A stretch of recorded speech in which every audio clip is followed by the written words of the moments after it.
السلام علیکم۔ پاکستان میں اس وقت شام کے 7، بھارت میں 7:30 اور یہاں ہمارے اسٹوڈیوز کی گھڑیوں میں صبح کے 10 بج رہے ہیں۔ وائس آف امریکہ واشنگٹن کی اردو سروس سے ہماری باقاعدہ نشریات کا آغاز ہوتا ہے۔ پہلے گھنٹے کے لیے میں ہوں آپ کا میزبان خالد حمید۔ جیسا کہ آپ دیکھ رہے ہیں فیس بک لائیو پر ہم آپ کے سامنے ہیں، اور ویب سائٹ اور ریڈیو پر ہمارا یہ 1 گھنٹے کا نیوز شو جاری رہے گا۔ تو آغاز کرتے ہیں پہلے آج کی اہم خبروں کی سرخیوں سے۔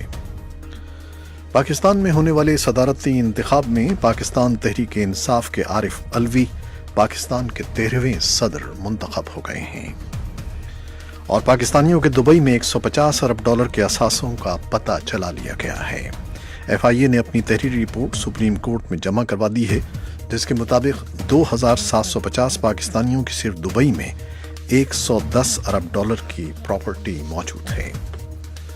افغان طالبان نے سابق سوویت یونین کے خلاف افغان جنگ اور بعد میں طالبان تحریک کے قیام اور مسلح کارروائیوں میں اہم کردار ادا کرنے والے مولوی جلال الدین حقانی کے انتقال کی تصدیق کر دی ہے۔ مولوی حقانی کا تعلق افغانستان کے سرحدی صوبے خوست اور پختونوں کے قبیلے زادران سے تھا، اور وہ افغانستان پر سن 2001 میں امریکی حملے کے بعد سے روپوشی کی زندگی گزار رہے تھے۔ نئی دہلی کے زیر انتظام کشمیر کے جنوبی ضلع پلوامہ میں پیر کو بھارتی فوج کی فائرنگ میں ایک نوجوان کی ہلاکت کے بعد بڑے پیمانے پر مظاہرے شروع ہو گئے ہیں۔ اس دوران کئی مقامات پر مشتعل نوجوانوں اور سرکاری دستوں کے درمیان جھڑپیں ہوئی ہیں۔ روس نے منگل کے روز ایران کے ساتھ مل کر شام کی ان کارروائیوں کی حمایت کی ہے جو وہ صوبے ادلیب کو باغیوں کے قبضے سے چھڑانے کے لیے کر رہا ہے۔ اپوزیشن کا یہ آخری بڑا مضبوط گڑھ ہے۔ ادلیب میں تقریباً 30 لاکھ لوگ آباد ہیں، اور اقوام متحدہ نے خدشہ ظاہر کیا ہے کہ شامی فوج کی کارروائی سے وہاں انسانی مسائل پیدا ہو سکتے ہیں۔ ترکی کا تیزی سے بڑھتا ہوا ریکارڈ خسارہ اور کرنسی کی گرتی ہوئی قیمت ان خطرات کا اشارہ کر رہی ہے کہ یہ ملک اقتصادی بحران کے دہانے پر ہے۔ امریکی محکمہ موسمیات کے ماہرین کو توقع ہے کہ استوائی طوفان گارڈن خلیجی ساحل سے ٹکرانے سے پہلے منگل کے روز طاقت پکڑے گا، اور جاپان میں پچھلے 25 سال میں شدید ترین طوفان منگل کے روز ساحلوں سے ٹکرایا ہے، اور تقریباً 10 لاکھ لوگوں کو انخلاء کا حکم دے دیا گیا ہے۔ یہ تھیں شہ سرخیاں، اور تفصیل چند لمحے بعد۔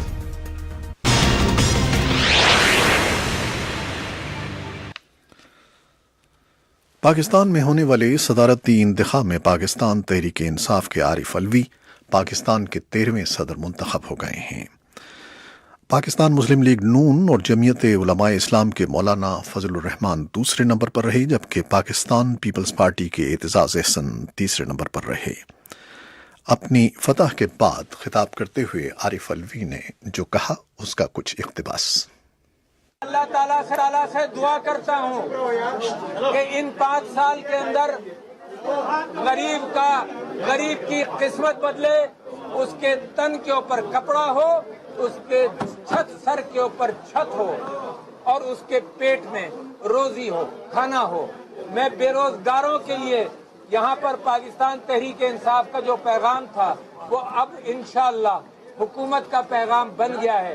میں سمجھتا ہوں کہ آج منتخب ہونے کے بعد میں صرف پاکستان تحریک انصاف کا نامزد صدر نہیں ہوں، بلکہ ساری قوم کا صدر ہوں۔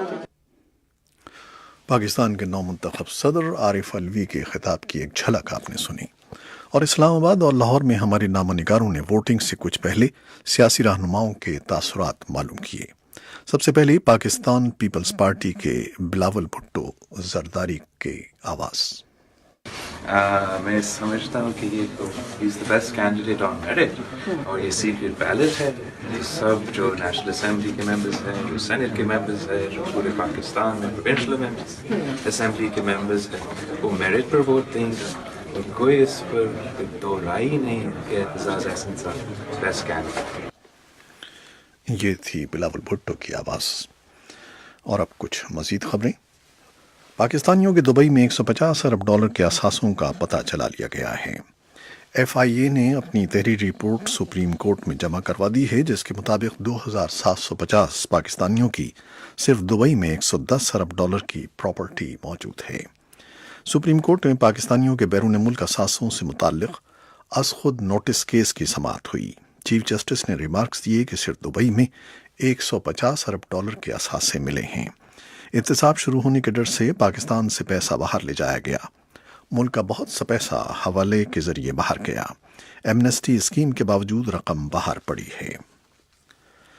افغان طالبان نے سابق سوویت یونین کے خلاف افغان جنگ اور بعد میں طالبان تحریک کے قیام اور مسلح کارروائیوں میں اہم کردار ادا کرنے والے مولوی جلال الدین حقانی کے انتقال کی تصدیق کر دی ہے۔ مولوی حقانی کا تعلق افغانستان کے سرحدی صوبے خوست اور پختونوں کے قبیلے زادران سے تھا اور وہ افغانستان پر سن 2001 میں امریکی حملے کے بعد سے روپوشی کی زندگی گزار رہے تھے۔ افغانستان میں جب سابق بادشاہ ظاہر شاہ کے خلاف جولائی 1973 میں سردار داؤد خان نے بغاوت کی تھی تو ملک میں مذہبی حلقے متحرک ہوئے تھے اور سوویت یونین کی حمایتی اور وفادار ترقی پسند قوتوں کے خلاف منظم ہونا شروع ہوئے تھے۔ ترقی پسندوں کے خلاف سرگرم ہونے والوں میں نوشہرہ کے دارالعلوم حقانیہ اکوڑا خٹک سے فارغ التحصیل مولوی جلال الدین حقانی بھی شامل تھے۔ حقانی ان سرفہرست جہادی اور مذہبی رہنماؤں میں سے تھے جنہوں نے 1970 کی دہائی کے اواخر اور افغانستان پر سابق سوویت یونین کی افواج کی چڑھائی سے قبل ہجرت کر کے پاکستان میں سکونت اختیار کر لی تھی۔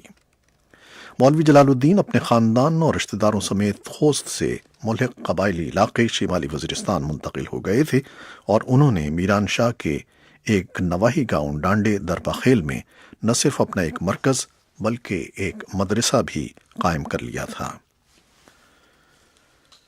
نئی دہلی کے زیر انتظام کشمیر کے جنوبی ضلع پلوامہ میں پیر کو بھارتی فوج کی فائرنگ میں ایک نوجوان کی ہلاکت کے بعد بڑے پیمانے پر مظاہرے شروع ہو گئے۔ اس دوران کئی مقامات پر مشتعل نوجوانوں اور سرکاری دستوں کے درمیان جھڑپیں ہوئیں۔ عینی شاہدوں کا کہنا ہے کہ بھارتی فوج اور دوسرے حفاظتی دستوں نے پلوامہ کے تقریباً 1 درجن دیہات کو گھیرے میں لے کر فوجی آپریشن شروع کر دیا تھا، جس کا مقصد عہدیداروں نے بتایا کہ اس علاقے میں چھپے ہوئے عسکریت پسندوں کو پکڑنا تھا۔ عہدیداروں نے بتایا کہ آپریشن علاقے میں عسکریت پسندوں کی موجودگی کی مصدقہ اطلاع ملنے پر شروع کیا گیا تھا۔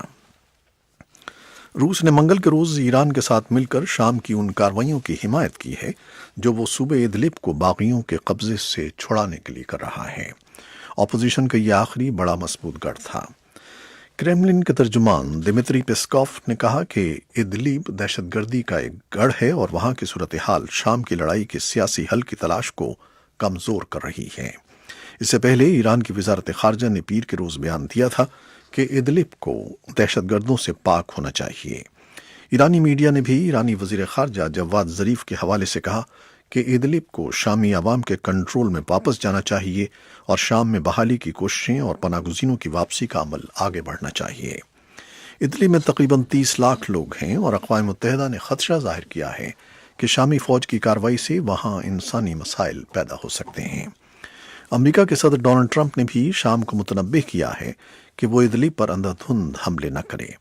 انہوں نے صدر بشار الاسد کی فوج کے 2 بڑے حامیوں سے بھی کہا ہے کہ وہ اپنے عمل میں ضبط و تحمل کا مظاہرہ کریں۔ ٹرمپ نے کہا کہ روسی اور ایرانی انسانیت کے خلاف کارروائی کی مہیب غلطی نہ کریں جس سے ہزارہا جانوں کا نقصان ہو سکتا ہے۔ ترکی کا تیزی سے بڑھتا ہوا ریکارڈ خسارہ اور کرنسی کی گرتی ہوئی قیمت ان خطرات کا اشارہ کر رہی ہے کہ یہ ملک اقتصادی بحران کے دہانے پر ہے۔ ترکی کا سینٹرل بینک یہ عزم ظاہر کر رہا ہے کہ وہ 13 ستمبر کے اجلاس میں تمام ذرائع استعمال کرتے ہوئے اپنی مالیاتی پالیسی کو نئی شکل دینے کی کوشش کرے گا۔ اجلاس میں شرح سود پر مذاکرات ہوں گے۔ یہ تھیں وہ خبریں جو فیس بک لائیو پر ہم نے آپ کے لیے پیش کی۔ ویب سائٹ اور ریڈیو پر ابھی ہمارا یہ شو جاری ہے، ہمارے ساتھ رہیے گا۔ فیس بک لائیو سے اجازت لیتے ہیں، اللہ حافظ۔